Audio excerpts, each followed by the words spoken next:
Welcome to Fantasy Sports Daily with Kyle Elfrink and Ray Flowers, Monday through Friday at 11 a.m. Eastern Standard Time. Don't forget to use the promo code FSD20 for a 20% discount on the products over at fantasyguru.com. If you have ever been somebody who has tried to get rid of moss in your yard, you know it can be tough. It's also tough in fantasy football to get rid of moss. We welcome you to Fantasy Sports Daily. Kyle Elfrink and Ray Flowers with you. Yes, indeed, Ray. Zach Moss. We thought we were done with him, but I guess he's going to lead the show today. He's kind of a thing going into December now. Yeah, and you know this, and by this I mean handcuffing your players, doesn't always work out. All right, it doesn't. But this is example, 958,000 of why you should do the handcuffing thing. Because if you're a Jonathan Taylor owner and you didn't have Moss, you lost all that production early in the year when Taylor wasn't available, right? And now you're at a spot where you thought Taylor's rounding into form. He's touching it 17 times a week. He's getting in the end zone. Let's go. We're going to win. He's back to being that weekly starter. Now he's gone. And Zach Moss just basically takes his job. We saw Zach Moss, averaging 18 carries for 90 yards. He was Taylor when Taylor was gone. So hopefully all the Taylor folks had Moss. If they didn't, they're paying the price right now for not handcuffing the running back. I was just looking this up, and I'm going to look this up as we sit here on air. Ray, there is a chance that Zach Moss is going to end up with just more points. Absolutely. Than Jonathan Taylor this year. PPR setup, of course.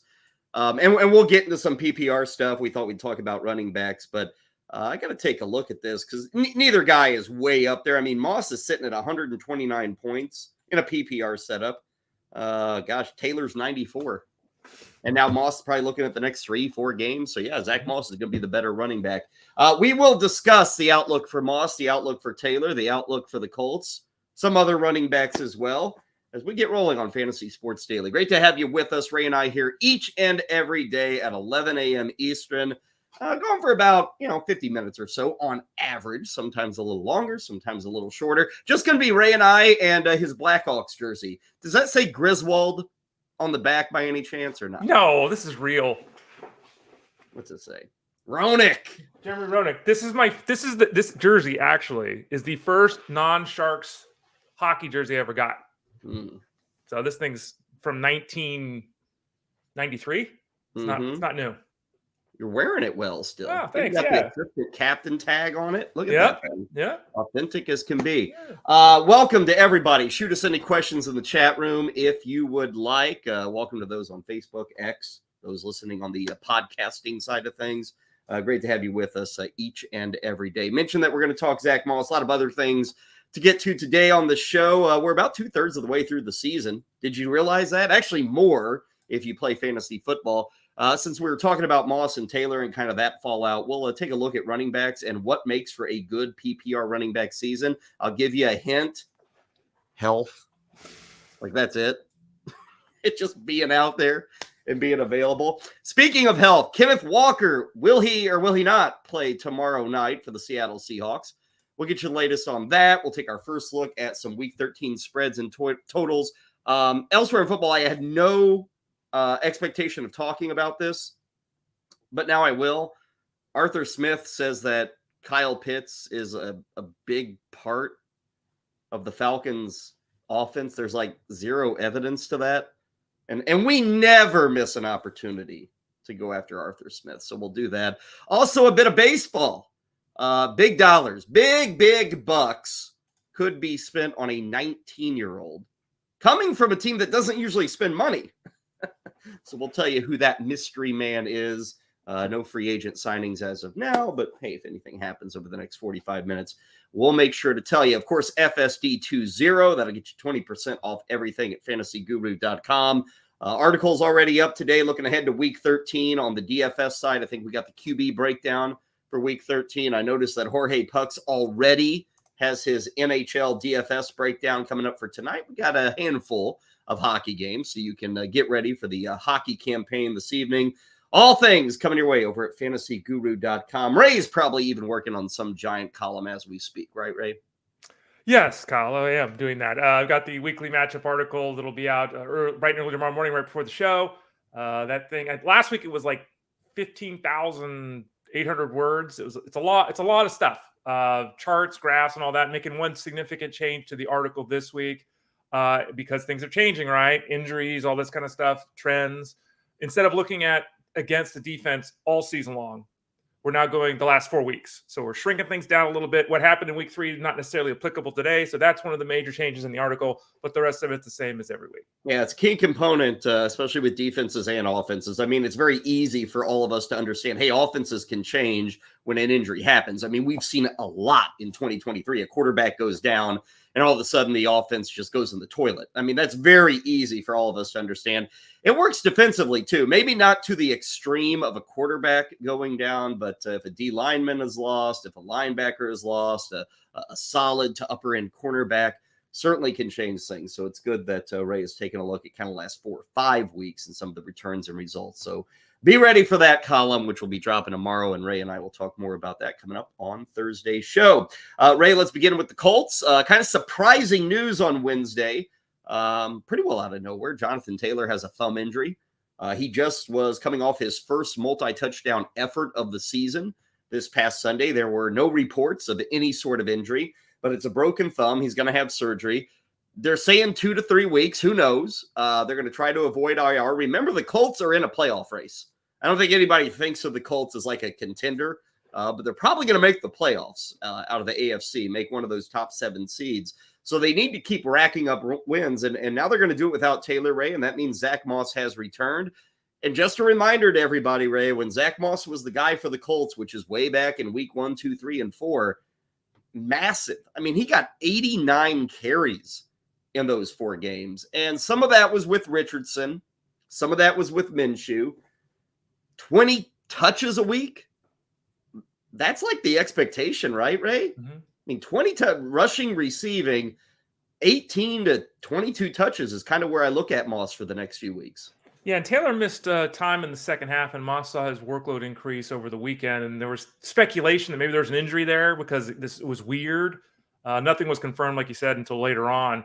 But now we know that Taylor will be out this week at least, and you're saying 2 to 3 weeks, like you said. I mean, surgery, okay, I don't know if you can make it back that quickly from surgery, but that's what they're saying.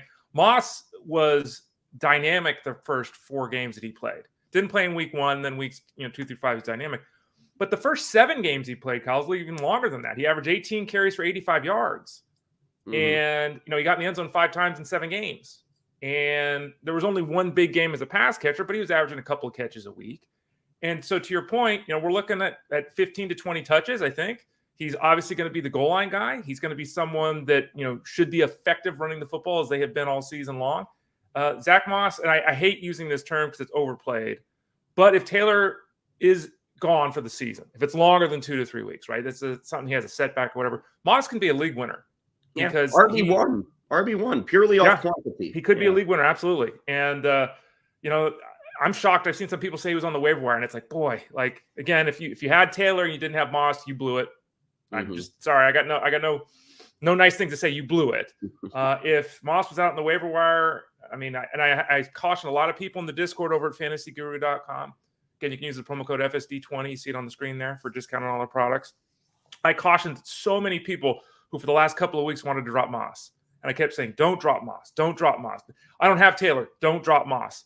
Because there's so many of these running backs, as we'll talk about, where it's like they're in and out. Moss, if Taylor is out, like we have right now, is a potential league winner. Well, and for anybody who hasn't done any bidding, most people do Tuesday nights, but some people, it may be Wednesday night. Ray, I'd blow the budget. Would you? If I were sitting on, my fab, I've got, 25% of it left. Mm-hmm. I think I'd empty the bank account to get Zach Moss. Taylor probably is back in 3 to 4 weeks. And that's critical for the Colts because then you're ramping into the playoffs, week 17, 18, whatever it is, the postseason. But for fantasy players, Ray, this is a starter every week with Zach Moss. And it's a guy who's shown, this is not a rookie who we have no idea what he can do. This is not Ty Chandler. Right. This is a guy who showed earlier in the season he will be fed the football and he will have success. The matchups coming up, if you look at the next 3 weeks, Tennessee, Cincinnati, Pittsburgh, those are all really middle of the pack teams in terms of points allowed to opposing running backs. So the next 3 weeks, there's not a scary matchup there. Beyond that, we've talked about this a lot. The Colts, when they win, they don't do it by airing the football out or having Gardner Minshew throw for 300 yards. Even though we think, oh, Gardner Minshew, gunslinger. When they win, he does zero gunslinging. And honestly, with those three teams coming up, Tennessee, Cincinnati, and Pittsburgh, I'm not saying Indy's better than all three of those teams, but those are all tight, competitive games. Like those other offenses, Titans, Bengals, Steelers, they're offenses who struggle to score 17 points. They just are. So you start to think to yourself and how these, game scripts play out. And we always point you in the direction of Tyler Beaker's work each and every weekend at Fantasy Guru. He looks at game scripts and all of that. But Ray, these games are set up to be low scoring, rushing, heavy affairs for the Colts. And even if they fall behind, sure, Michael Pittman will get his work. Josh Downs will get his work. Zach Moss will get his work too. Like he's a decent bet, Ray, in this offense to be like 4 and 5 receptions a week just on dump offs from Gardner Minshew. This is a really good spot. So again, blow it up if you got any money to get a guy like Zach Moss on the waiver wire. Yeah, to reiterate what you said earlier too, the first 4 games that he played this season, he had 89 carries, right? That's a huge number in the modern day NFL. I think that there's one caveat to blowing your budget. The only caveat would be, because I know there are some leagues that don't have open waivers after their fab runs, right? You can't go on Friday and pick a player up. A lot of leagues should have that, but a lot of leagues don't. And there are leagues as well that don't allow you to pick up a player for $0. So you have to factor that in. It's only week 13. If you're planning on playing through the playoffs, that's 4 more games. So you can't zero out if you have to have $1 left to add a player. But if you're in a league where you can add guys for $0, you have the ability to work the waiver wire after fab runs, I'm in agreement with you. Moss is again, he's a potential league winner, potentially. If Taylor's back in 3 weeks, okay. But I'm willing to take the shot with you as well, Kyle. But think about it. Week 13, week 14, most playoffs are going to begin week 15, right? That's, I would say, the majority. So you're getting 2 weeks where we know how fantasy football standings are. There's like usually a team at the top that's having a really good season. They're healthy. They have McCaffrey. They're like 9-3, whatever it is. And at this point in most leagues, there's literally like 8 teams still alive for the playoffs. So like getting 2 wins in week 13, week 14, these are huge weeks just to get you into the postseason. And you're right. Can we sit here and say Taylor's out? Can we sit here and say, when Taylor comes back, let's say it's week 15, is he going to be? Yeah, he'll probably be used. Definitely. But this is such a here and now sport. It's like worry about the here and now. And you've got a guy who's in such a good spot. And you're right that, be concerned how your league rules things. And if I go all the way down to 0, what can I add? The other avenue to pay attention to, look at your league and what's the remaining budget that other people are dealing with. If you've got the hammer in your league, let's say you're sitting at $38. I hope this is not a news flash, but see who's got the second highest number. Let's say it's 31, meaning you don't need to blow all $38 to get, 32 is where you can go. Save yourself $6. So do some studying, look at other budgets and what other people may have. Who are the people still competing and who's still interested. How competitive your league is. So in terms of the bidding, again, the flippant answer is 0 it out. Just go get them. And I love Moss. I'm pro Moss here. I've been sitting on him in a 16-team league. And to Ray's point about holding on to guys, last week, Ray, I'm picking up Miles Sanders, for $5 because and he's done nothing this year. And, Chuba Hubbard's the lead. But it's just a case of if Hubbard goes down, if something happens, all of a sudden Miles Sanders is 20 touches a week in that Carolina backfield. These are things that you just got to think about as you go into the stretch run. Absolutely. And, we fight this a lot. I fight this a lot because I'm always answering questions over in Discord at fantasyguru.com, Twitter at the Ray Flowers, all that stuff. People don't want to hold players that don't do anything. It's the age-old thing. It's why people don't handcuff, right? I don't want to hold a guy that's getting 4 points a week. Why would I add Miles Sanders? He sucks. Because if Chuba Hubbard goes down, Miles Sanders is now getting 14 touches a week. And that means he's a flex option, right? Even if the offense isn't very good. People don't want to do that. I'm getting all these questions about I'm looking toward, week 15 in the playoffs and I'm adding second tight ends and I'm holding defenses through bye weeks. And I've got 2 defenses and 2 tight ends. You need running backs. Everyone, when a running back pops, everyone in your league wants the running back. And as we're going to discuss, the position is varied enough that those guys, even if they're scoring 12 points a week, there's value there versus having that second tight end that's scoring you 8 points a week behind your first guy that's scoring you 9.5. So be cautious with roster construction. And I think a lot of people hopefully haven't been bit by that this year because I've seen a lot of people do things contrary to what I would suggest. Well, and to kind of follow up on this discussion in our chat room, which we invite everybody to be a part of if you're following us live, a couple of questions kind of dealing with this. And you mentioned roster construction, Ray. I see Joel says, I've dropped James Conner. I've got Zach Moss.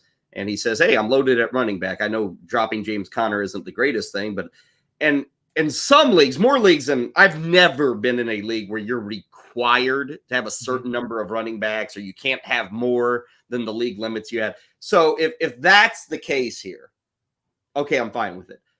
But Ray, for other people out there who are thinking of a similar move, like, oh, if I'm going to pick up a running back, I have to drop a running back. Yeah. I dissuade people from that at all. I think that's how a lot of people think is. I can't have 7 running backs because then I'm bitching. It goes to what you're talking about. Part of the game is keeping talent away from your competitors. So throwing James Conner out there, somebody should gobble him up in a second. Now, again, if you have to have a limited number of running backs, I understand your league rules. But, Ray, dump a 5th wide receiver. Yeah. I might even dump a backup quarterback to get a Zach Moss instead of letting go of somebody like James Conner. Yeah, Joel, great move to add Moss. Sorry, terrible move to drop Conner. And I understand what you're saying. And Kyle played this out. You've got 5 guys here. You're not going to use 6. Yeah. You just gave someone a weekly starter for free. And that's just not – Kyle's right. You should have dropped the second tight end. You should have dropped the second defense. Should have considered, depending on your second quarterback, getting rid of Desmond Ridder or Kenny Pickett or Gardner Minshew. Dump your kicker and then decide 3 days from now who to pick up. Right. Dropping Conner wasn't a winning move. Again, adding Moss, I think is. We both agree there. But dropping Conner – now, again, roster sizes are such. Maybe the size of the league is small, blah, blah, blah. But I don't give someone a weekly starter. And I see Joel saying I only have 4 wide receivers. Okay, I get it. Drop your second quarterback, second tight end, second defense. You got to drop something. Conner is a top 25 running back every week. That's what he is. He hasn't been great. Offense hasn't looked terrific with Kyler Murray back. Conner's not catching passes. I get that. But it's the theme of the show today. He's a 15-touch-a-week guy. And you don't give those guys up because, as Kyle said, someone else scoops them up, someone else who's got injury issues, someone who just lost Jonathan Taylor. They add James Conner. It's a gift. David is wondering about picking up Moss and who to drop amongst his running backs. You see Ford, Charbonnet, Jones, Williams, Kenneth Walker. He's got the Seattle backfield on lockdown. Javonte Williams, the lead guy with Denver. Ford, the lead guy with Cleveland. To me, Ray, Aaron Jones has been injured all year. All year long. But wouldn't you also suggest drop another, like you're saying? Again, yeah. You don't have to drop a running back. Now, if I'm looking, honestly, Ray, Charbonnet to me is droppable as well. And that sounds crazy to people. But as it's brought up there, it's not the best schedule down the stretch here. I think Kenneth Walker could be back maybe even tomorrow, as soon as next week. So again, I get it. Tough choices, difficult decisions. Try to drop something else besides any of these guys, but are you starting Charbonnet against Dallas? Probably not. Not with this crew. I mean, Zach Moss would immediately start ahead of Charbonnet. Even with Charbonnet having the job for Thursday night, Ray, if Walker's out, I'd still go Zach Moss. Next week, Walker probably back. You'd have to think. Who knows? Doesn't sound fun. Oh, I'm going to give up my handcuff. Again, tough decisions, and maybe what works for David doesn't work for another guy, but I think dropping Charbonnet to get Zach Moss is probably something I'd consider. Again, I'm dropping someone else. Just to reiterate, someone else. Kyle and I are of the same mind on this. We might disagree on players. We've been in the same mind of this for the entire 14 years we've done shows together. Yeah, and be honest, if your let's say your second quarterback's good, but your first quarterback is a stud. Like here, there's Joel's answer. He could drop Sam Howell. Dump him. To me, I dropped Sam Howell because, again, this is a guy I've hit on a lot. Week 14 this week is a bye for Howell, so he's useless for you. Week 15, it's at the Rams. Yeah. Week 16 is at the Jets. Week 17 is against the Niners. There's no way you're playing him there. Like, that isn't – and people are like, well, Sam Howell – yeah. He is unpredictable from game to game. He is an QB2. You're getting an RB1. Yeah. You drop a QB2 for an RB1. Yeah. It's just that simple. Especially with that schedule. Someone else was talking to me this morning in Discord over at fantasyguru.com about, making a trade for Tua Tagovailoa. Tua in Miami, they've got the Jets in 15, the Cowboys in 16, and they're at Baltimore in week 17. Ugh. So, we want to be proactive. We want to be forward thinking. We want to look at schedules and matchups, that kind of thing. And in the case of Howell, we've said it on this show all year long. I've written about it at Fantasy Guru week after week. He's always in the coffin corner piece where I'm saying, look at this crap, look at this crap, look at this crap. The numbers have been there for Howell because they throw it 45 times a week. It's fair. But he's on a bye this week, and then his next 3 matchups, they're not good. I'd get rid of him for Moss, absolutely. Appreciate the questions. We'll get to a few more answers as we go through the program. I do want to keep it rolling with running backs because, talking about Moss, who I now consider an RB1, in effect replacing Jonathan Taylor, who a lot of people drafted to be their RB1, got me thinking about RB1s. And with 12 weeks down and a few weeks to go, Ray, here is where we stand in PPR setups. McCaffrey's blowing the field away. So we can all applaud ourselves if you drafted Christian McCaffrey as the first running back off the board. It's been a hit. He's been healthy. He's been a stud. Over 270 points right now for Christian McCaffrey. Up next, the only other guy with more than 200 points in a PPR setup is Raheem Mostert. And Ray, he's been there week in, week out, but it's kind of driven by like 2 games. I mean, I guess that'll happen when you're a stud at your position, is there's always a couple of games where you go off. Mostert being the second best PPR running back, even knowing what I know and watching what I've watched, I wouldn't have necessarily immediately guessed that with Raheem Mostert, but the key is he's been out there every week. He's avoided injury. We talk about both these guys, Ray, McCaffrey and Mostert. The big issue with both of them has always been injuries. What do you know? They're on the field, and these are the top 2 guys in football when it comes to production. Yeah, and I've seen Raheem Mostert because he was with the Niners for years, so I got to see him even more closely than the other players we watched the league. This is his 9th season, okay? And you hear that and you're like, really? He's okay, he's 9. He's got 616 carries, which is 2 seasons of work for an RB1, right? I mean, Najee Harris gets right around there. Najee Harris probably be at 550 in 2 years, right? That's his career. He's played 9 years. He's had, and I think Jeff Mann's counted, he's had like 14 injuries to his legs over the years. And I have said repeatedly, and I'm not going to back off it now, I have said repeatedly, I would be shocked if Mostert plays all the games. And to date, he has been terrific. To date, he's been better than anyone could have expected. To date, anyone that listened to me in week 6 or 5 and said, trade this guy, hasn't really worked out. But we still got a large portion of the season left. This is still an aging player who's been around a long time, who's got a ton of injury issues. And he's also been someone the last couple of weeks in particular who they've really given the ball to a lot. Raheem Mostert should be carrying it 13 times a week, not 22. So he's been, again, fantastic to date, but I'm still concerned moving forward. So you've got McCaffrey way at the top. Then you have Mostert, above 200. He's number 2. Number 3, semi-close, Travis Etienne. And then after the top 3, it's morass of guys. And what caught me, Ray, when looking at running back production through the first 12 weeks, the next 3 guys at 4, 5, 6, amongst all running backs in the NFL, if I said these 3 names, most people would have a negative view of how these 3 running backs have performed this year. Absolutely. These 3 names, in general, it's not a good year. But again, they're 4th, 5th, and 6th in running back PPR scoring. Josh Jacobs, Brian Robinson, and Rachaad White. Who'da thunk it, Ray? And why is that? It's they're on the field. Mm-hmm. They answer the bell. Quantity. I mean, it's stunning, Ray, that those 3 guys, again, negative connotations, I say, with all 3, and yet they're 4th, 5th, and 6th at the running back position this year. Yeah, and I love who's 7th. When you look at Rachaad White, I mean, and this is, again, the larger picture of where we're at in 2023 at the running back position. Rachaad White has how many games with 75 rushing yards? 1. 1.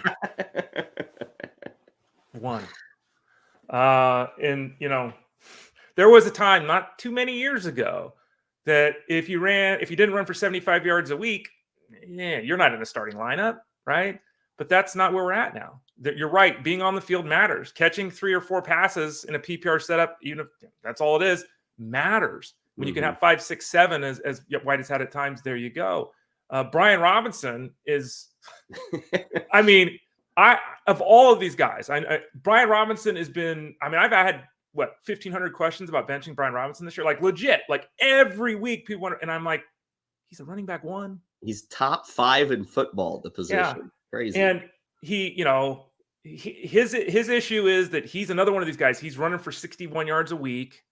He's had a couple of big games as the pass catcher. They've kind of coincided with Gibson being out, right? And you look at him and it's like, if he doesn't get in the end zone, he's not doing anything for me. He's on my bench. The problem is he keeps getting in the end zone. And relative to the position, again, he's a top 5 running back, but I bet people who haven't looked at the board are shocked by that. Let's see, 7 Kamara, 8 Swift. Bijan Robinson is 9. Top 10. And he's going to move up. Yeah, Jahmyr Gibbs is 10. So we got a couple of rookies in the top 10. Tony Pollard and James Cook. And Ray, I'm looking at that. And then I even extended. That's the top 12 RB1s.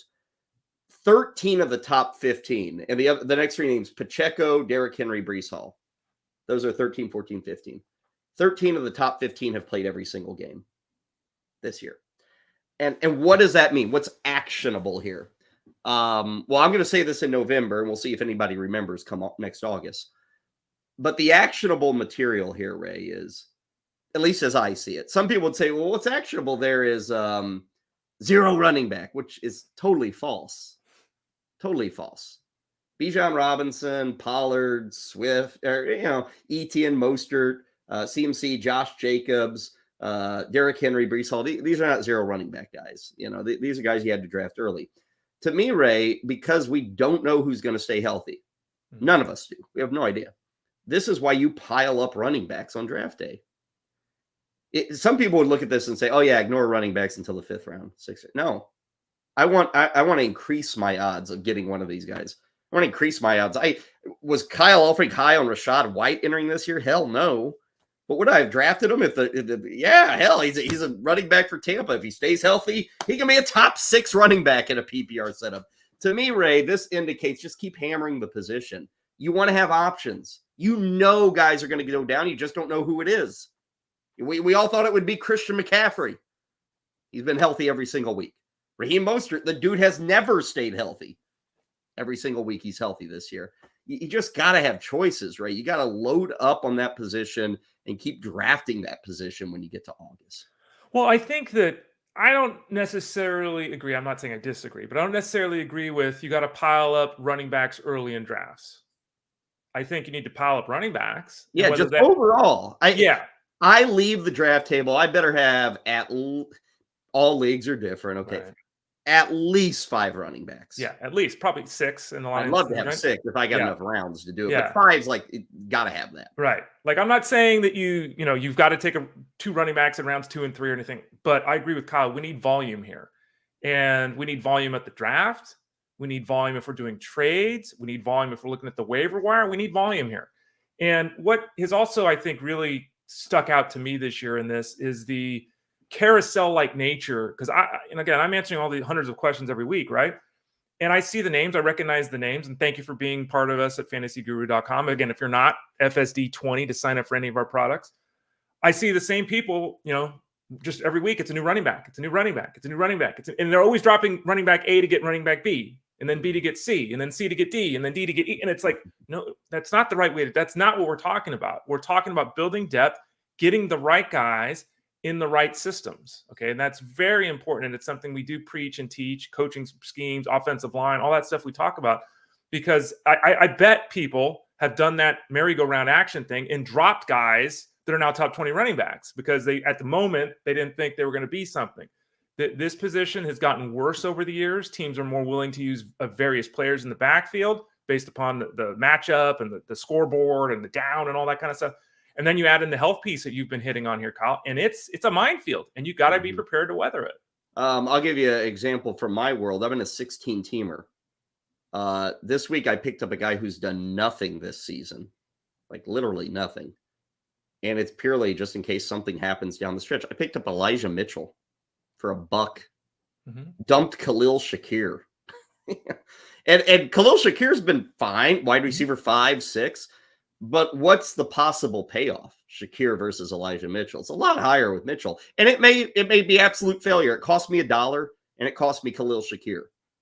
To get a guy who Ray could win the league for you if McCaffrey went down.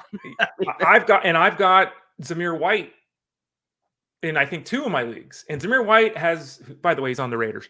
He's not even on the field, right? So Amir Abdullah is not taking over the backfield if Josh Jacobs goes down. No. Yeah. It would be Zamir White. And with the way the Raiders offense operates, I think Zamir White gets 15 touches, right? So I've held on to him. And how many fantasy points do you have this year? 20? The whole season? He's done nothing. But it depends on your roster size and your makeup of your team and all that. But trying to be forward thinking with the running back position is very important. Like we said, answering a couple of these questions, don't give up your running back depth. Drop another position in most instances versus dropping that running back. Well, we were discussing with David in the chat room. Hey, drop one of your QBs. He's gotten back to us with some further information here. He's in a 2 QB league. He has Minshew, Carr, and Wilson. Ray, obviously, he's hurting at the position. Now that Carr is back and Wilson's Wilson. Gardner Minshew, Ray, there's not numbers here. There just aren't.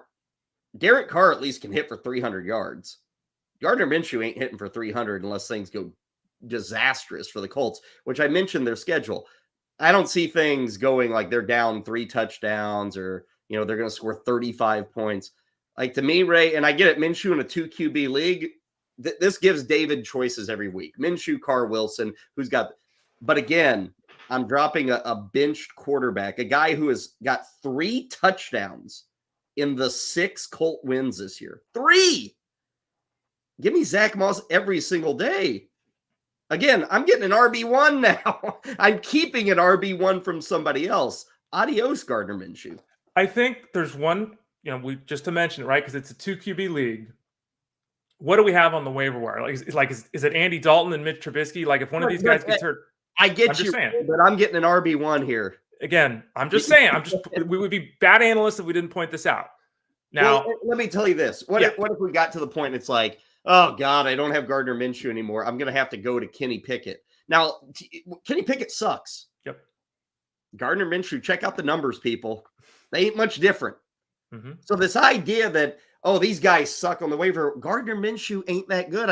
I feel like, Ray, people think he's putting up numbers. He's not. The numbers are nowhere for Gardner Minshew this year. In my dynasty league, I'm looking at the scoreboard right now. He's got like 1.2 points more than Pickett a game. To your point, yeah. And so you have to judge your league. How available are quarterbacks in a 2 QB league? Because you can't be taking as can't be having a quarterback throwing the ball 3 passes a week. That doesn't work. So look at your league. Who's available on the waiver wire?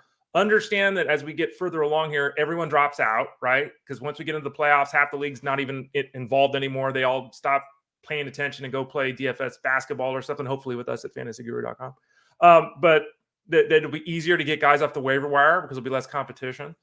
So, I agree with Kyle. If I'm dropping a guy, it's Minshew. Just make sure that there's at least people on the waiver wire, whether it's Tommy DeVito, whoever the hell it might be, that are actually starting because the quarterback position has been a mess. And can I say this too, Kyle? We got to get rid of 2 quarterback leagues. We got to get rid of it. This position is a disaster. If you're going to play a 2 quarterback league, you have to draft team quarterbacks. Okay? Because what too many people have lost guys and not had the backup and they've got outbid on. You got to draft team quarterbacks if we're doing 2 QB leagues. I don't necessarily follow that. I'm fine with 2 quarterbacks. I enjoy managing. I get it. It sucks when you lose Aaron Rodgers in week 1. Manage. It's part of the game to me. I get it. It's unfair, but my God, it's a sport. My problem, Ray, with making changes like that, and I'm not saying it's a bad idea. A lot of people are doing it, but it's like we're doing things to make it easier on us. Like the sport and the fun of it is dealing with shit. It is. It's overcoming bad seasons. It's wow, I got screwed. That's life. I kind of enjoy that aspect of fantasy is that we don't create a league where everything's safe. I feel like that we sometimes make rule changes to be fair to myself, which I can't stand. A moderate quarterback scores 11, 12 points a week, let's say. If you're in a 2-quarterback league, you now get a 0. Like, I can go pick up Amir Abdullah and get Tim Boyle is going to get you 12 points a week. Yeah, if someone else didn't add it, we've had so much turnover this year at the quarterback position that it's like, and especially in 2 QB leagues, people draft 3 or 4. I see the questions all the time. There's no one out there. Do you think people would draft the position differently if it were team QBs? Do you think they'd actually pay attention to who the backup is? No, I don't think they would. I don't think they would at all. But you would then be guaranteed of still having the quarterback. Because what's happened is, be able to find a quarterback, right? Nobody's rolling zeros out there. There's always somebody. Is there, Kyle? We've lost all these quarterbacks. Ryan Tannehill's down. Deshaun Watson's down. Anthony Richardson's down. I can go to Will Levis. I can go to PJ Walker. There's somebody who can get me 10 points. I'm just telling you. Zeros there. I'm just telling you. And if you're in a 12-team league, 2 quarterbacks, which is very dicey anyway, because you get tight with bye weeks and everything. Yeah. That's 24 guys. There have been 11 quarterbacks hurt or whatever the hell it is. Like, I'm just saying. I've seen the questions. I would say this. I'm trying, like, Burrow was not put on IR. They didn't even use this. Because one issue you would have with 2 quarterback leagues and kind of locking down play, you don't want to have IR spots because then Joe Burrow goes on a guy's IR spot and they, in effect, don't have to give him up. Right. And why that is important is because now they're collecting players. Right. So it's again, this is into managing and off-season stuff and how to build a league and, make it to where it's still fun to play. People want IR spots. Most of my leagues don't have them still. I don't have any. And I keep thinking, man, I really like IR spots. But remember, when you go IR spots, you're now erasing a lot of the waiver wire. The excitement just won't be there because there's some teams in the league that have 15 dudes on their roster while everybody else has 12. And so they're gobbling up players, even guys they're not going to use, but it allows them to gobble up more players. So always understand that with the IR. Moving to some other items. Speaking of the IR, it's a day late, but Justin Jefferson has been activated by the Vikings. They're on bye this week. So don't get too excited. He's not coming back. But it looks like he will be back for week 14. Told you about Kenneth Walker, DMP on Tuesday. That's important because Seattle is in Dallas on Thursday. So that's tomorrow night. So a very important practice report coming from the Seahawks later today. Darren Waller, that's a guy on the IR. Still not necessarily ready to go. We don't know with Darren Waller. That's one guy, Ray. I was worried. You'd be worried about Mostert or McCaffrey with it. Darren Waller was a guy I didn't draft because he's always hurt. He's just been beat up. Really been beat up this year. So that one's kind of played to form. And then I did not intend to talk about this. But before Ray and I got going this morning, I saw a blurb about Arthur Smith, King Arthur, who said, I guess he was asked about Kyle Pitts at a press conference, and said Kyle Pitts is a huge part, a big part of what we do here in Atlanta. Which, Ray, there's no evidence of this. There is zero evidence of Kyle Pitts being a big part. And it's something that has frustrated all of us. Even, Monday? I sat here and said, gosh, I could move on from Kyle Pitts. I've never said that. I'm like a Kyle Pitts truther.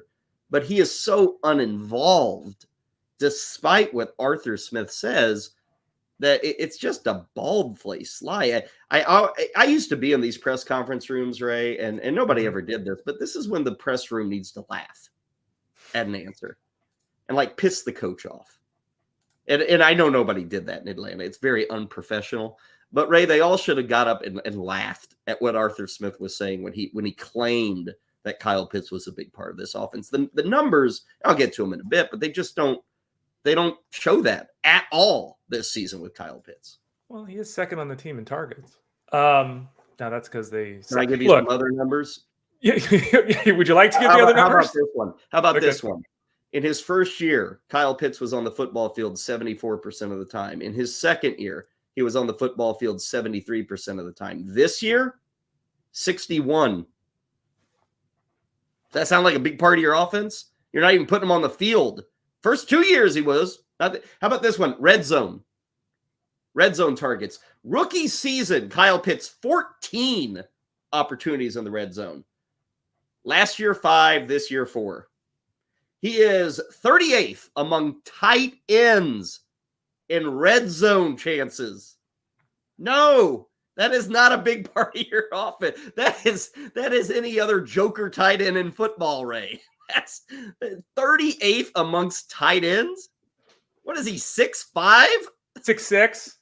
Throw him the 250. football in the red zone. God. 6'6", 250, and so athletic that every talent evaluator when he was coming out of college said this guy's got a chance to make the Hall of Fame. All of them. But they don't throw him the football. Here's the biggest indictment of a big part. If I told you that a coach claimed a player was a big part of their offense, and I followed that up by saying in 38 games, he has 4 touchdowns. Mm-hmm. 4! Ray, that is astounding. 4 touchdowns in 38 games for a guy like this. And maybe it is Kyle Pitts' fault. I don't know. But I look at all these numbers and opportunities, a lack of snaps, a lack of red zone targets. This is on the coaching staff. If he were getting 75% of the snaps this year or getting 10 red zone targets and still not putting up numbers, I'd have a problem. It'd be on Kyle Pitts. This is on the coaching staff. They're leaving him off the field for 40% of the snaps this year. Yes, and part of the problem is they've whiffed at quarterback. Desmond Ridder is not the answer. Tyler Heineke is just a guy.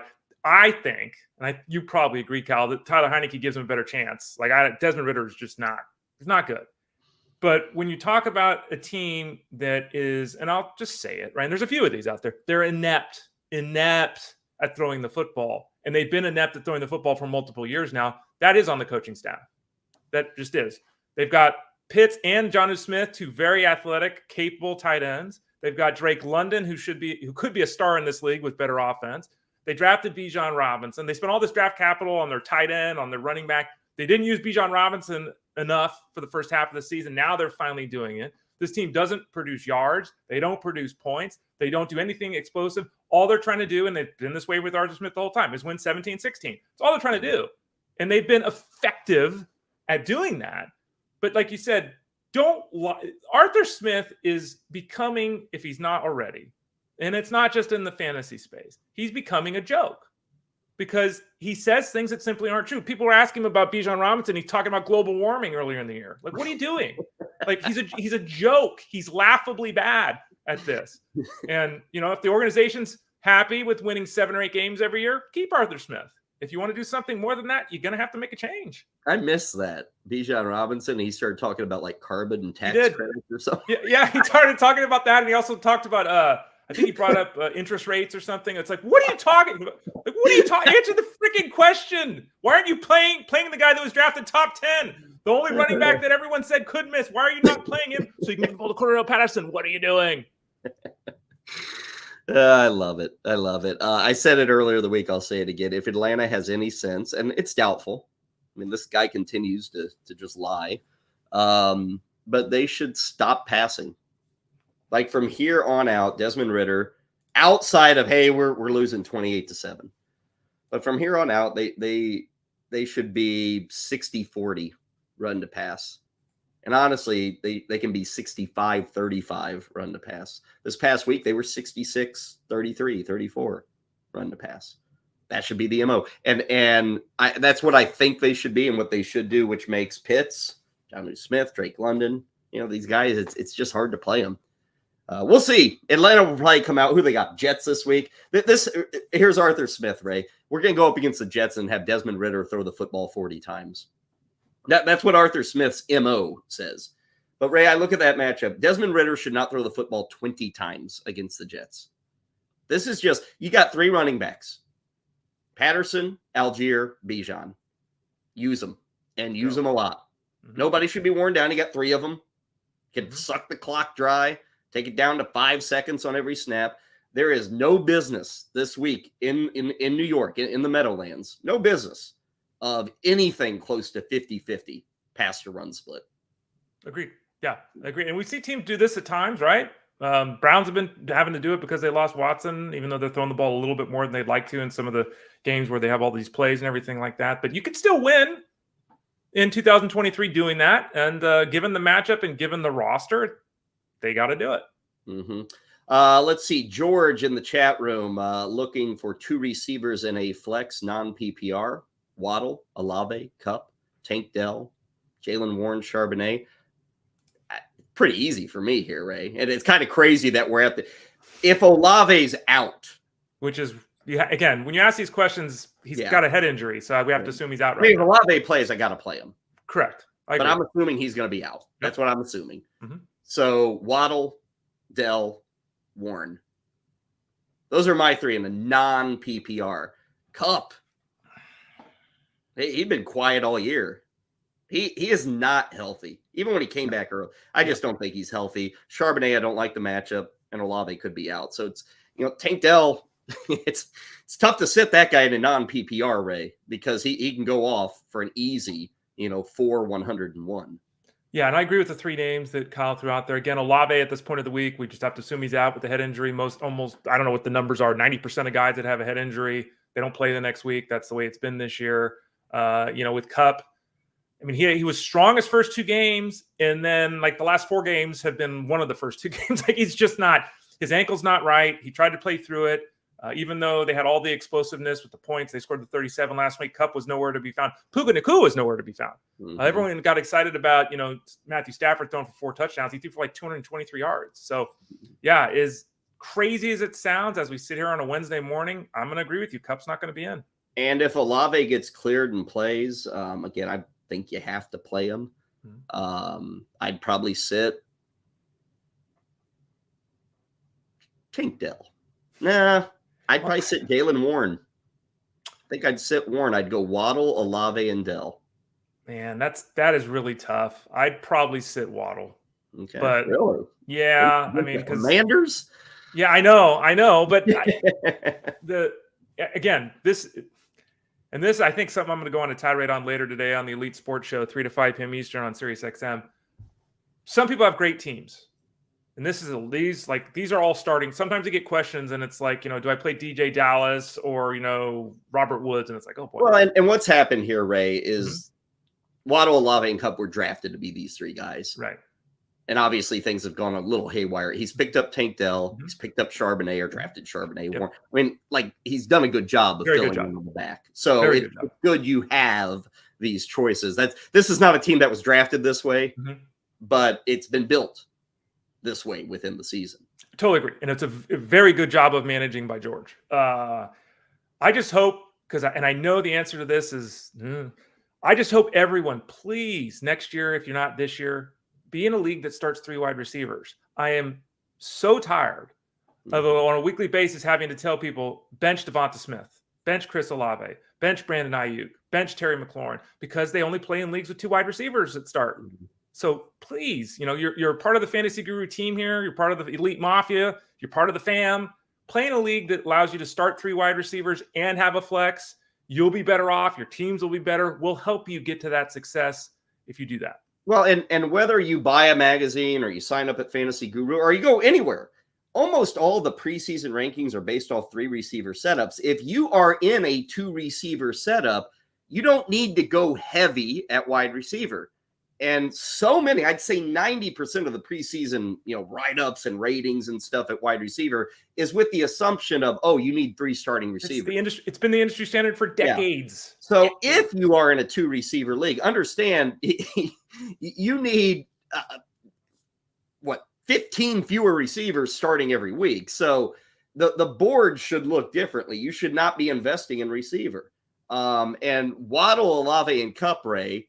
And I'm just George, I apologize if I'm throwing you into a corner. This isn't fair. But if I were in a 2 receiver setup, Ray, there is no way I have those 3 guys on draft day. Because those 3 guys, Kupp was probably a 1st or 2nd rounder. Olave was a 2nd rounder. Waddle was a 2nd or 3rd rounder.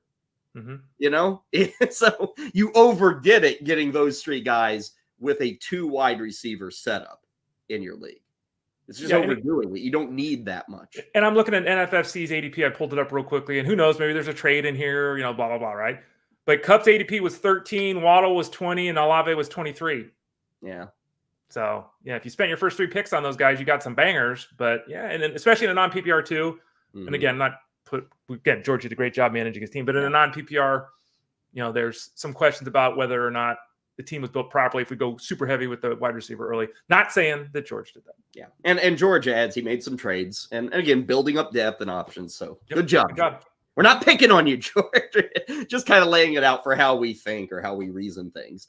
Looking ahead to the weekend, mentioned Seattle, Dallas coming up tomorrow. Dallas is an 8.5-point favorite, by the way, in that game. A little surprising. Seattle fighting for their playoff lives. Nothing else on Friday and Saturday. That's good news. We do have 6 teams on bye, so this is not really a heavy week of games. And there's a lot of road underdogs. Atlanta is road favorites, I should say. More than half the games this week have road favorites. That includes Atlanta at the Jets, Dolphins at the Commanders, Chargers at the Patriots, Detroit at New Orleans, Indianapolis at Tennessee, San Francisco at Philly, and Kansas City at Green Bay. I was a little surprised, Ray, to see San Francisco favored by 3 on the road at Philly. I thought that'd be closer to maybe Philly by 1 or San Francisco by 1. I mean, Philly is beating all comers right now. Right. They're home. They're 10-1. I was surprised by that particular spread there. Jalen Hurts is the starting quarterback in his last 29 games is 27-2. And maybe the prognosticators are thinking that was a 5-quarter game last time out, and their defense was on the field the whole game. And I think the Bills ran, was it 92 plays? Like a massive amount of play. But yeah, I agree with you. That to me is, I'm surprised by that. If it was the other way around, I wouldn't be surprised. So that's basically a 5-point swing we're talking about. Early window, 7 games on Sunday. Arizona, Pittsburgh, mentioned the Falcons and the Jets, Dolphins, Washington. Boy, Chargers, Patriots, Ray. Talk about the all angry bowl. Patriot fans are pissed off at their team, and Charger fans, I mean, it's a life of being pissed off. This just screams tie, doesn't it? Well, I think it's hilarious that Bill Belichick, I think, is universally regarded as one of the 5 best coaches of all time, if not higher. Yeah. Right? Everyone wants to throw him out. It's amazing to me. And I hear, he doesn't have Tom Brady. Do you think Bill Belichick coached Tom Brady at all? I mean, what was Tom Brady, pick 201 or whatever the hell it was? Every team in the league passed him for 6 rounds. You think Bill maybe helped Tom Brady? Well, and people act as if they're making some grand proclamation that if you have a good QB, you'll be a good coach. I mean, no, right? Really? Yeah. And Ray, I'm sorry a guy had Tom Brady, okay? And he tore it up for 15 plus years. Yeah. Okay. He's still what do you measure? Guess who doesn't have Tom Brady? Matt Eberflus. So I mean, it's like, well, you find me a good coach, somebody you think's a good coach who didn't have a great quarterback with them. Find me that guy. You think those guys exist, right? Great all-time coaches who never had a quarterback on their team? Not often. No, not often. And sometimes really crappy coaches we think are pretty damn good because they had that quarterback. That's happened too. Bill Parcells might be the guy. Jeff Mans talks about Sims, Jeff Hostetler. I guess he had Romo. Who was with Bill Parcells for all of his success? Bill Belichick. Yeah. Jeff Mans points out all the time. I'm just saying. Can you imagine? Okay, I can't. There's the Panthers can't make it through a season without firing their head coach, and you've got one of the 5, if not 3, if not number 1 greatest coaches of all time, and you want to get rid of him. It's bizarre. Guess what? Mike Tomlin had Ben Roethlisberger for over a decade. Yeah. He's a great coach, though. I'm not saying they're not good coaches. Yeah. I'm saying the good coaches usually have a good QB 90+% of the time. Ugh. And when you do it for 20 plus years, I think you get a pass. And it is bad. It's terrible in New England. And Ray, they made a bet on Mac Jones and it blew up in their face. They drafted him in the first round and he sucked. He has shown no growth.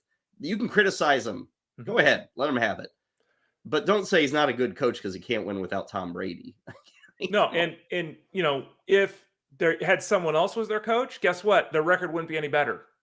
It's not like, they're losing games this year because of him, right? Like they're in all these games. Last week, this week, they're in these games. They're terrible games, but they're in the games. It's not Bill Belichick. We got to move on. Sunday night, Chiefs at the Packers. Monday night, Cincinnati at Jacksonville. That game has lost a lot of luster without Joe Burrow being under center. So Jacksonville, 8.5-point favorite. The game total here, 38 for the Jags and the Bengals. That's low for an 8.5-point spread. I mean, Atlanta and the Jets are 34. Carolina, Tampa, 37. Cleveland and the Rams 39, and then Cincinnati and Jacksonville 38. The Cowboys and Dolphins are basically averaging 31 points a game, and we're talking about 34 points over. Like, oh my God, there's so many bad offenses right now going. Good defense, also bad offense. Really good stuff in the chat room. Big thanks to everybody. Sorry we couldn't get to every single question, but we kind of followed the groove, if you will, of where things were going. Quickly on baseball, yesterday Ray and I were talking about the trade market. A lot of people focus on free agency, but the trade market's also hot. One of the names we mentioned was Bo Bichette, and both Ray and I kind of scratched our head, him being rumored. Toronto came out yesterday, at least I think their GM or owner, and said, oh, no, we have no intention of trading Bo Bichette, which does not mean that people aren't asking about Bo Bichette. I guess it just means the Blue Jays aren't luring people with Bo Bichette. And then finally, Milwaukee. Did want to touch on this, Ray. Milwaukee, who I think all of us say, okay, rebuild time. Craig Counsell's moved on. You've released, in effect, Brandon Woodruff.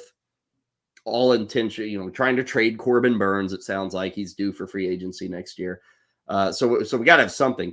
Ray, there's a 19-year-old who, if you know baseball or follow prospects, you've heard this name, Jackson Chourio.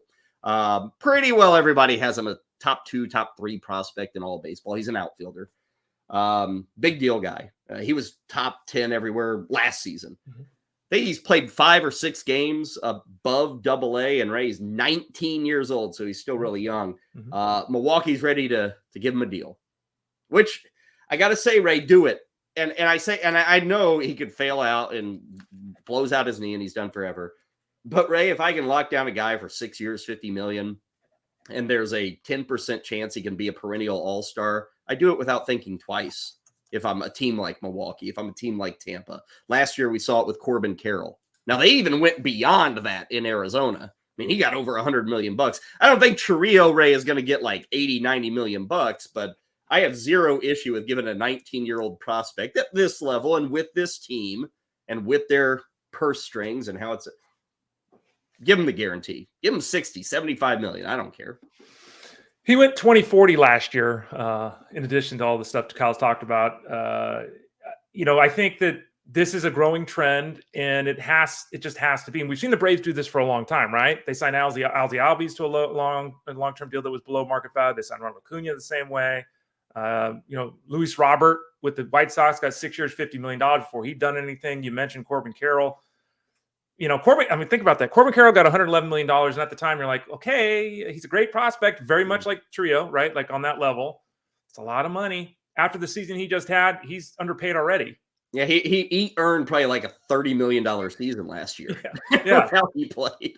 So, from a team perspective, you can go this. It could be Singleton, right? He was the first one that this happened to years ago. I don't know, was it $14 million they gave him or whatever? It can blow up in the team's face, but when you're the Brewers, you can't be paying guys $30 million a year. So the only way to have the talent of a $30 million player is to do this. Yeah. So it'll be fascinating to see. I guess the 6-year, $50 million, 8-year, $111 million Corbin Carroll, like, does he end up at 7 years for $75 million? I don't know where they end up, but you might be underpaid, 6 years, 7 years from now. But I've said this, you said this. You're 19 years old. Someone says $75 million. Here you go. Do you turn that down? Hell no, you don't turn that down. Because let's say you're blowing up through 4 years, Ray. And you're like, oh, I got 3 more years that got me at such a bargain. There's no rule against renegotiating or extending that deal. And if you're good, a team like Milwaukee say, yeah, we can give you 20. I mean, they gave Ryan Braun $20 million. They gave Christian Yelich over $20 million. They can give guys more than that. So even the risk of, I'm underpaid the last 3. No, if you're having fun and you're doing things, you can adjust that and get a $200 million, $300 million contract. Totally doable there. And I've got who was the guy in Seattle, Ray? There was a guy at first baseman in Seattle. You mentioned Singleton. Seattle had a guy they gave some money to really early on. He was a first baseman, Gold Glove level first baseman. He's had 400 injuries. I remember. But so there are mistakes. We point out Longoria or Carroll or Acuna and Albies. Evan White. Thank you. What's the worst thing that happened? He made what, $40 million already? Right? No, it's even better than that. 6 years, $24 million. Yeah. Now they've gotten 300 at bats, so 300 plate appearances out of that. But he's happy though. He's happy because he's got a 544 OPS, which is, again, why as a player, you take the contract when they offer it to you.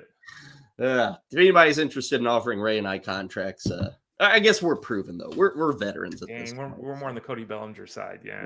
Kind of feel like Lance Lynn around these parts occasionally, just begging. Fun times today on a Wednesday. We're back tomorrow, 11 a.m. Eastern. We'll get you set for the Seattle-Dallas game.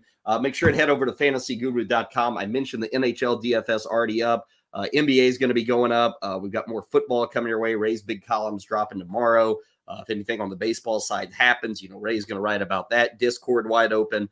Do join us, FSD20. Can't say it enough. 20% off everything at fantasyguru.com.